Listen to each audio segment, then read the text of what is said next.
اسلامیات اختیاری سال 2 کے ساتھ طیب حسین ٹیچر۔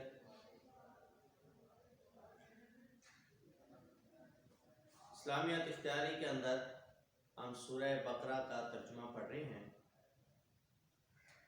اور اس سے پہلے ہم سورہ بقرہ کے 9 رکوع کا ترجمہ پڑھ چکے ہیں۔ آج ہم نے سورہ بقرہ کے 10ویں رکوع کا ترجمہ پڑھنا ہے،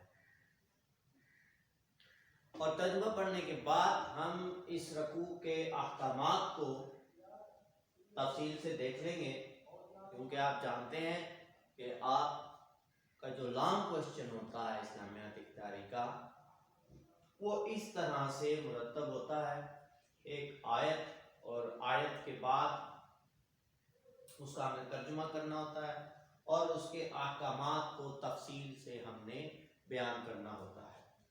پہلے ہم ترجمہ پڑھتے ہیں۔ بسم اللہ الرحمن الرحیم۔ اللہ تعالیٰ نے ارشاد فرمایا، وَإِذْ أَخَذْنَا، کہ جب ہم نے لے لیا میثاق وعدہ بنی اسرائیل سے، کیا وعدہ لیا؟ کہ لا تعبدون، کہ تم عبادت نہ کرو، الا اللہ، سوائے اللہ کے، تم کسی چیز کی عبادت نہ کرو، عبادت صرف اور صرف کس کی کرو؟ اللہ تعالیٰ کی عبادت کرو۔ اور کیا کرو؟ وَبِالْوَالِدَيْنِ إِحْسَانًا، اپنے والدین کے ساتھ اچھا سلوک کرو، وَذِي الْقُرْبَى، اور اپنے رشتہ داروں کے ساتھ اچھا سلوک کرو، وَالْيَتَامَى، اور یتیموں کے ساتھ تم بھلائی کرو، نیکی کرو، وَالْمَسَاكِينَ، اور مسکینوں کے ساتھ تم کیا کرو؟ اچھا سلوک کرو، وَقُولُوا، اور جب تم بات کرو لوگوں کے ساتھ تو لِلنَّاسِ حُسْنًا، اچھی بات کرو لوگوں کے ساتھ، اور کیا کرو؟ وَأَقِیمُوا الصَّلَاةَ، اللہ تعالیٰ نے فرمایا نماز کو قائم کرو، وَآتُوا الزَّکَاةَ، اور زکوٰۃ کو ادا کرو۔ یہ سارا جب وعدہ لیا اللہ تعالیٰ نے کس سے؟ بنی اسرائیل سے، تو وعدہ تو وہ کر رہا ہے، لیکن وعدہ کرنے کے بعد اب یہ سارے تورات کے احکامات ہیں۔ اللہ تعالیٰ فرماتا ہے ثم تولیتم، تم وعدے پہ قائم نہیں رہے، تولیتم، تم پھر گئے، الا قلیل، مگر تھوڑے تھے تمہارے اندر جو اس وعدے پہ قائم رہے، جنہوں نے احکامات پر عمل کیا، وانتم موردون، لیکن تم میں سے بہت زیادہ اس سے روگردانی کرنے والے تھے، اس سے منہ پھیرنے والے تھے، اس کی نافرمانی کرنے والے تھے۔ وَإِذْ أَخَذْنَا، ایک اور وعدے کا ذکر اللہ تعالیٰ نے فرمایا کہ جب ہم نے وعدہ لیا تم سے، اے بنی اسرائیل، جب ہم نے تم سے وعدہ لیا کہ لا تسفکون دماءکم، تم آپس میں ایک دوسرے کا خون نہ بہانا، اور ولا تخرجون انفسکم، اور تم ایک دوسرے کو نہ نکالنا، کہاں سے؟ من دیارکم، ان کے گھروں سے نہ نکالنا، ثم اقررتم، تم نے اس کا اقرار کیا، وانتم تشہدون، اور تم خود ہی اس کے گواہ بھی ہو کہ اللہ تعالیٰ نے ہم سے یہ وعدہ لیا تھا، ہمارے تورات کے اندر یہ احکامات تھے کہ تم ایک دوسرے کو قتل بھی نہ کرنا، ایک دوسرے کو گھروں سے بھی نہ نکالنا۔ ثم انتم، پھر تم، ہؤلاء، وہ لوگ ہو کہ تقتلون، کہ تم قتل کرتے تھے لوگوں کو، انفسکم، اپنے اندر سے، حالانکہ تم نے وعدہ کیا تھا کہ ہم لوگوں کو قتل نہیں کریں گے، اللہ تعالیٰ فرماتا ہے لیکن تمہارے اندر سے کچھ لوگوں نے کیا کیا؟ تم نے لوگوں کو قتل کیا، وَتُخْرِجُونَ فَرِيقًا، اور لوگوں کے ایک گروہ، ایک جماعت کو کیا کیا؟ ان کے گھر سے تم نے نکال دیا، من دیارہم، ان کے گھروں سے تم نے ان کو نکال دیا، تظاہرون علیہم، اور تم ان پر چڑھائی بھی کرتے ہو، بالاسم، گناہ کے ساتھ، والعدوان، اور زیادتی کے ساتھ، تم گناہ اور زیادتی کے ساتھ ان پر چڑھائی کرتے ہو، وَيَأْتُوكُمْ أُسَارًا، اور اگر وہ قیدی بن کر تمہارے پاس آتے ہیں تو تُفَادُوهُمْ، تم فدیہ دے کر انہیں کیا کرتے ہو؟ رہا کراتے ہو، پھر انہیں قیدی بھی تم بنا لیتے ہو، حالانکہ تمہیں حکم تو یہ دیا تھا کہ تم انہیں گھروں سے ہی نہ نکالو، تم پہلے انہیں گھروں سے نکالتے ہو، پھر انہیں تم قیدی بنا لیتے ہو، پھر انہی سے تم فدیہ بھی لیتے ہو، پیسے بھی لیتے ہو، پھر ان پیسوں کے بدلے میں تم انہیں رہا کرتے ہو۔ وَهُوَ مُحَرَّمٌ عَلَيْكُمْ، حالانکہ ان کا نکال دینا ہی تمہارے اوپر حرام تھا۔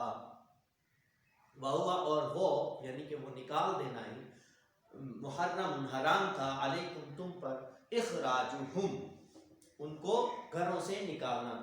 افتؤمنون پس ایمان لاتے ہو تم ببعض الکتاب کتاب کے بعض حصے پر اور وتکفرون ببعض اور بعض حصے کا انکار کرتے ہو. اللہ تبارک و تعالیٰ فرماتا ہے اس سے تو یہ پتہ چلتا ہے کہ تم بعض حصے پر ایمان لے کر آتے ہو اور بعض حصے کا انکار کر دیتے ہو. یعنی جو کچھ تمہارے مفادات میں ہوتا ہے اس کو تو تم ایمان لے آتے ہو ایکسیپٹ کر لیتے ہو اور جو کچھ تمہارے مفادات میں نہیں ہوتا اس کا تم انکار کر دیتے ہو.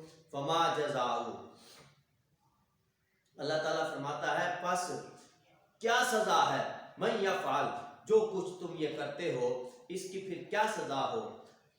الا خزی فی الحیات الدنیا پھر تم میں سے جو یہ کرے اس کی سزا اس کے سوا اور کیا ہے کہ فی الحیات الدنیا کہ دنیا کی زندگی میں رسوائی ہو. اللہ تعالیٰ فرماتے ہیں جب تم یہ کرو گے کہ تمہارے لیے جو ٹھیک ہے وہ تم ایکسیپٹ کر لیتے ہو اس کو مان لیتے ہو, تمہارے لیے جو ٹھیک نہیں ہے اس کا تم انکار کر دیتے ہو, ایسے شخص کے لیے اللہ تعالیٰ نے کیا فرمایا میں ایسے شخص کی سزا یہ ہے اللہ تعالیٰ اس کو دنیا میں کیا کر دیتا ہے ذلیل کر دیتا ہے. خزیون رسوائی ہوتی ہے اس کی فی الحیات الدنیا دنیا کی زندگی میں اور ویوم القیامہ اور آخرت میں کیا ہوتا ہے یردون الی اشد العذاب اللہ تعالیٰ شدید عذاب کو سخت عذاب کو اس کی طرف پھیر دیتا ہے. یہ کس شخص کی بات ہو رہی ہے؟ یہ بڑی توجہ والی بات ہے.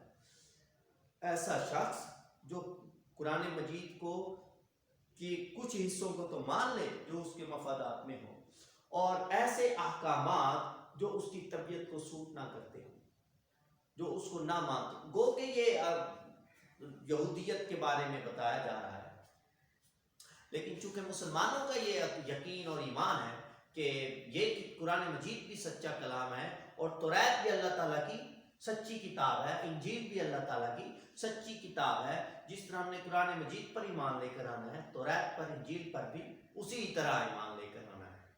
اور یہ بھی ہم جانتے ہیں کہ اللہ تبارک و تعالیٰ قرآن مجید سے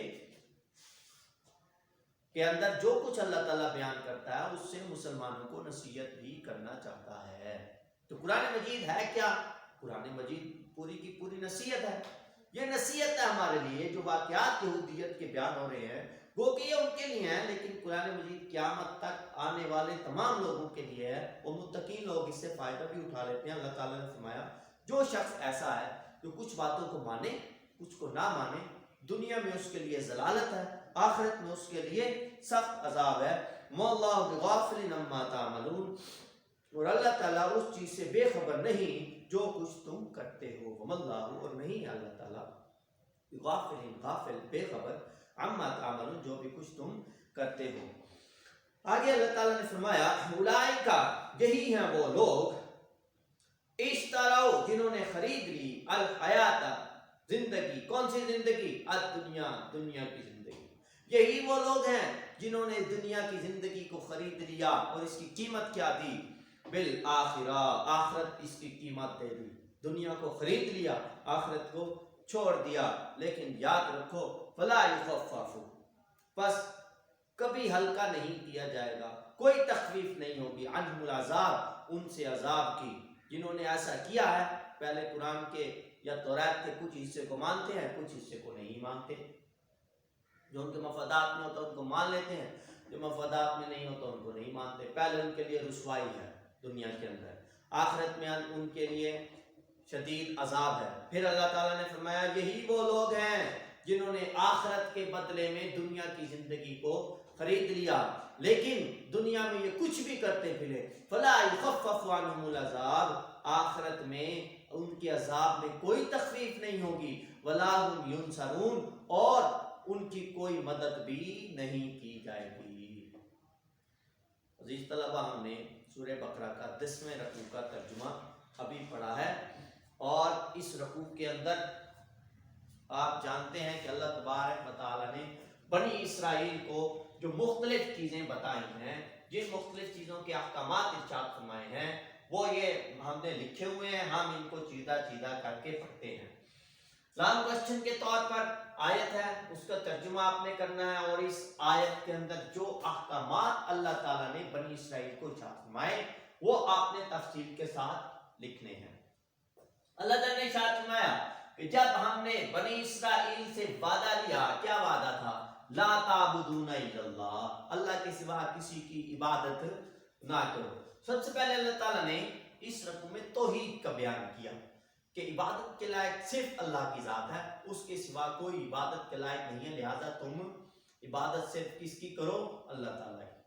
اس کے متصل بات دیکھیں، اللہ تعالیٰ نے ارشاد فرمایا سب سے پہلے توحید، پھر والدین سے اس نے سلوک کرنا، والدین سے اچھے سے پیش آنا، ان کی خدمت کرنا، ان کی فرما برداری کرنا، ان کے آگے اف تک نہ کہنا، یہ ساری چیزیں والدین سے حسن سلوک کے اندر آ جاتی ہیں۔ پھر رشتہ داروں سے حسن سلوک کرنا، جو بھی رشتہ دار ہیں ان کے ساتھ حسن سلوک سے پیش آنا، اس پر قرآن مجید نے خاص زور دیا ہے، اور حدیث میں رشتہ داروں سے حسن سلوک کو صلہ رحمی کا نام دیا گیا ہے۔ خاتم النبی جین آپ صلی اللہ علیہ وآلہ وسلم، آپ کے بعد کوئی نبی نہیں ہے، کوئی کتاب نہیں ہے، آپ قیامت تک کے لیے نبی ہیں، آپ کی کتاب قیامت تک کے لیے آخری کتاب ہے۔ آپ کا فرمان ہے کہ جو یہ چاہتا ہے کہ اس کی عمر لمبی ہو جائے اور اس کی روزی میں فراغی آ جائے، اور جو چاہتا ہے کہ وہ خوش رہے، تو وہ رشتہ داروں سے حسن سلوک سے پیش آئے، اللہ تعالیٰ اس کی عمر بھی لمبی کر دے گا اور اس کی روزی میں برکتیں بھی عطا فرما دے گا۔ اس کے بعد اللہ تبارک و تعالیٰ نے فرمایا کہ یتیموں کا خیال رکھیں، یتیموں کے ساتھ حسن سلوک سے پیش آئیں۔ یتیم کے لفظی معنی اکیلے ہیں اور منفرد، اکیلے، اس لیے جو موتی یا سیٹ میں اکیلا ہو اس کو در یتیم کہا جاتا ہے۔ اگر اصطلاحی معنی ہم دیکھیں، اس بچے کو یتیم کہا جاتا ہے جس کا باپ مر گیا ہو، یا اس جانور کو یتیم کہا جاتا ہے جس کی ماں مر گئی ہو، اور ان کے ساتھ یعنی یتیموں کے ساتھ جو اکیلا رہ گیا ہو، جس کا باپ فوت ہو گیا ہو، اس کے ساتھ قرآن مجید نے ہمیں حکم دیا ہے ہم حسن سلوک سے پیش آئیں، ہم اس سے ہمدردی کریں، اور جو شخص یتیموں کی کفالت کرتا ہے، نبی کریم علیہ السلام نے فرمایا ایسے 2 انگلیاں اٹھائیں، اور فرمایا کہ جو شخص یتیموں کی کفالت کرتا ہے یا خیال رکھتا ہے، قیامت والے دن وہ میرے ساتھ ایسے ہوگا جیسے یہ 2 انگلیاں قریب قریب ہیں، قیامت والے دن وہ شخص میرے بھی اتنا ہی قریب ہوگا۔